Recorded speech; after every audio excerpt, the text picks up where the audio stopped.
When I have a business venture, whoever I bring into that business venture to partner with, I make sure that they bring more value than I have to offer in whatever area they're coming into. And as I've done that, I've seen a lot of my businesses grow and succeed. And the areas where I brought someone in to help fit a need or what I thought was going to be helpful, but they didn't have the right mindset, or they were just asking me all along, then those businesses didn't work to the same degree. You're really the author of how your life's going to go. There's going to be different roads that come along. There's going to be different obstacles, different bumps, but you're holding the pen in your hand. You're going to have the choice in the next moment. You can do one of two things. You can become a victim, or you can be the hero. You choose. The path is yours. Sometimes you have to pave it. Sometimes it's not already laid out for you. But is it worth it? That's the question. So I got 15 minutes. If there's any questions, I want to stick around and just answer a few questions. Yeah. What are some books that you would recommend to read that encourage this mindset? As a Man Thinketh is a good book. Man's Search for Meaning is a good book. Rich Dad, Poor Dad is a good book. Good to Great is another good book. Go to producerrevolution.com and go to the bookstore. There's a ton of books on there. Yeah. I'm sincerely interested in how guys like yourself get going. What were you doing that first got you going towards success? I mean, as far as financially. I think when I was 10 or so, somewhere someone put a message in my mind that I wanted to create more for my community than I took from it. That was a defining moment for me. Then I was involved in sports, and I thought I would like to make some additional money when I was 15. And so I went and talked to my dad about it, and he started bringing vehicles home from the mine, and I would clean them, and I'd get paid for that. And my mom worked at a credit union, so I started cleaning the repossessed vehicles there. And that's how I created a whole business for the entrepreneurial thing.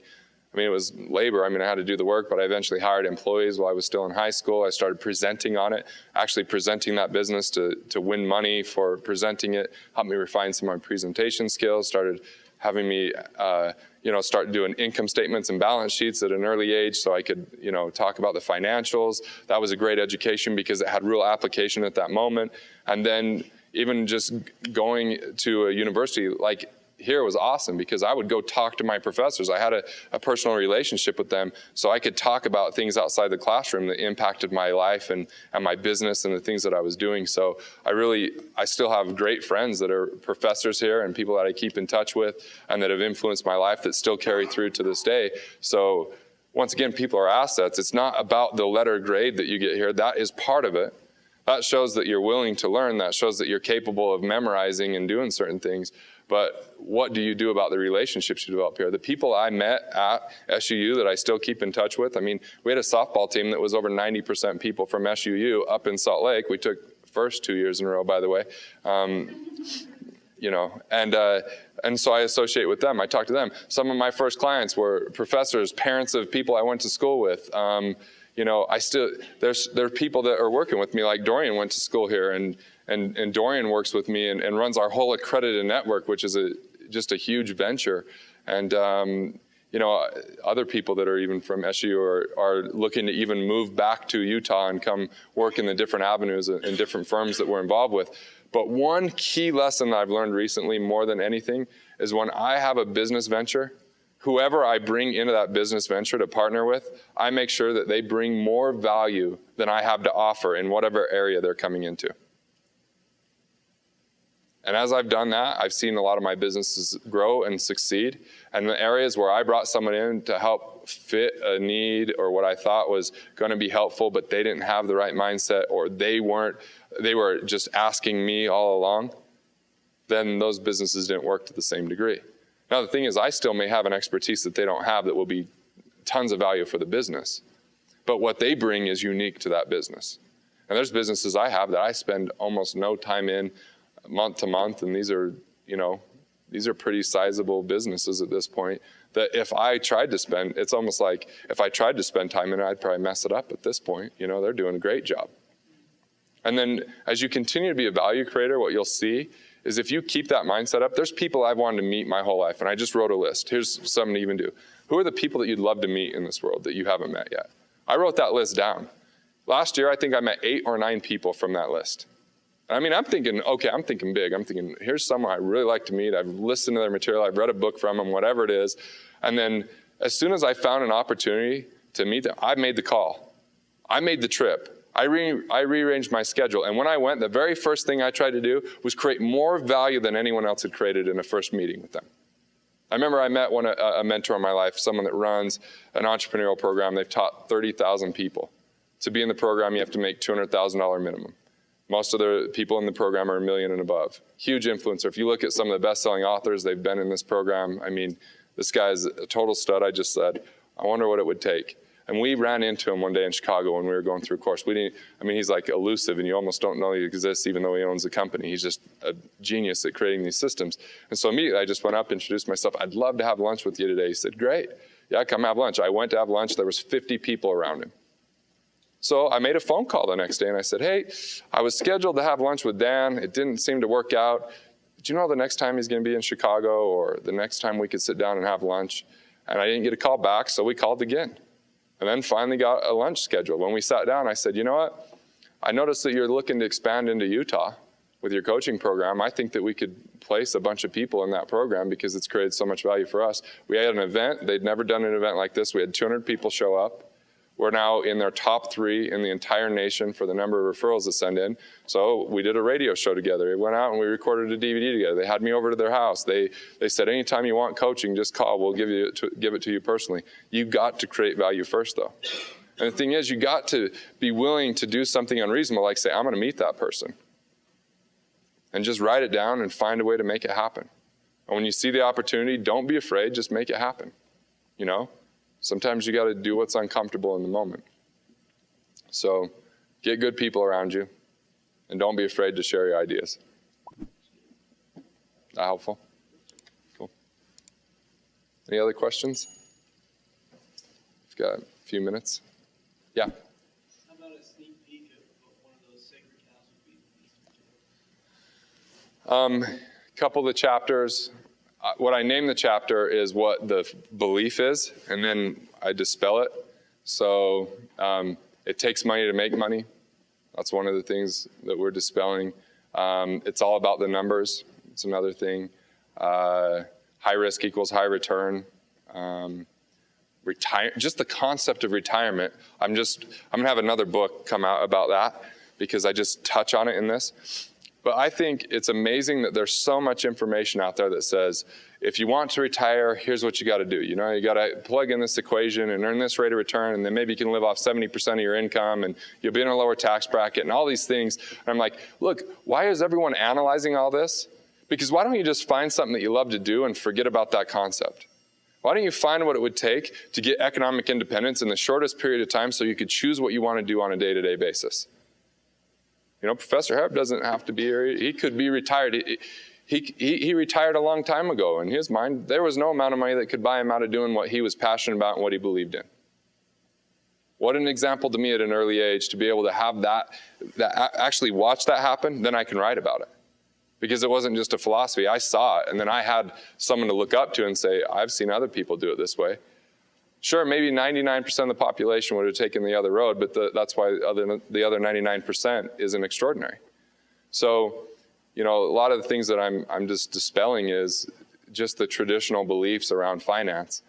And it's a lot of that traditional belief that's held people back, you know, that's held them into captivity and bondage their whole life, thinking that one day something will be better.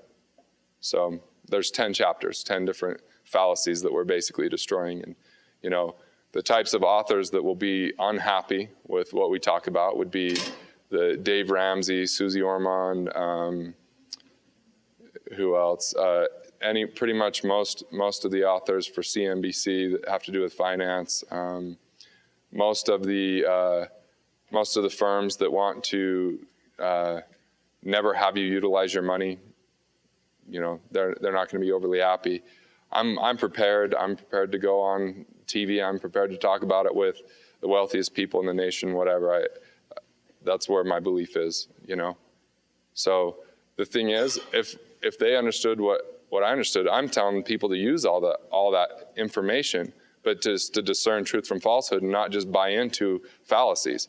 So you're still going to use the financial institutions. It just doesn't mean that, the best thing to do in your life is to set money aside in a 401k, just keep your eyes closed, and then 30 years from now you can get to it. I would start asking, is that really what you want? Are you comfortable with the amount of control the government has over that plan? Does the match really equal 100% rate of return? If it did, by the way, you'd become the GDP, right? If people earned 100% every single year, wouldn't they eventually have trillions of dollars, even if you started with a small amount? There's just so many fallacies. And more than anything, I don't want to tell people what to do, but I want them to at least question what they're currently doing and make sure it's what they really want to do, and they're not just blindly following, just like sheep when they jump the yellow line in the road thinking that it's something they have to jump. Every sheep after it's jumping the yellow line. It's just paint on the asphalt. But I see tons of people do that in their lives, And there's a lot of misery out there. There's a lot of poverty thinking. There's a lack of self-reliance. There's a lot of consumers. And look at the few producers that there are, the small percentage, what greatness has come about because of that. Think about what we haven't tapped into because of people buying into the fallacy of scarcity. You talk about unique ability. Mm-hmm. How would one find their unique ability? There's a lot of ways to find it, but here's just a few strategies to help you find it. List all the activities that you do, and then go through and say which activities increased your energy, which ones were energy neutral, and which ones decreased your energy. That's going to be an insight. Go talk to the people that you know best and ask them, what do you think that I naturally do well? Because we discount what we naturally do well so often because we figure everyone else is good at it just because we are. Well, that's not the case at all. So go have those conversations. Then immerse yourself in study and introspection. Read books like The Prosperity Paradigm is a book that you can get through our organization. You can get the book Unique Ability at strategiccoach.com. You can get the book Now Discover Your Strengths in any Barnes & Noble. You can get, what other good books have I, there's just a lot of books that talk and go through this concept. There's a program called the Kolbe Index, Kolbe. Go take the Kolbe profile. That'll help you understand your conation, the things that you naturally do. I found that to be extraordinarily valuable. Meditate. I mean, that's some of the things you do. You gotta, do certain things like that to start to find it. And then that'll be part of it.